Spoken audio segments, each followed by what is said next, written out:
More top stories now. Before you go, more Omaha streetcar rails are being moved from a storage pile near 40th and Farnham to the east end of Midtown Crossing near 31st and Farnham.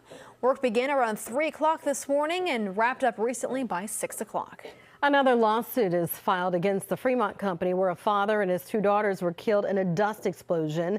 The mother of an 8-year-old alleges poorly maintained equipment, combustible dust buildup, and code violations. Omaha police say a 31-year-old man has life-threatening injuries after an electric scooter he was riding crashed into a parked car.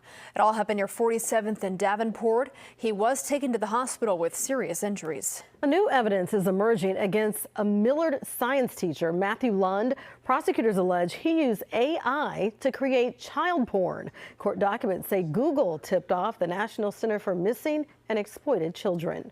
Mayor John Ewing is rolling out new grants for neighborhoods with a focus on projects fighting hunger and bringing neighbors together. An announcement is set for 10.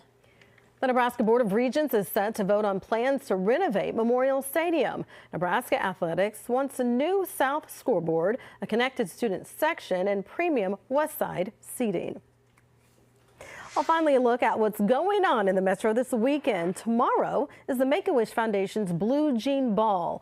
All proceeds will go to granting a wish for local children battling critical illnesses. And our very own Jacqueline Fernandez is the MC. And continuing this weekend is the Benson Film Festival. It features over 50 local, national, and international films at Benson Theater.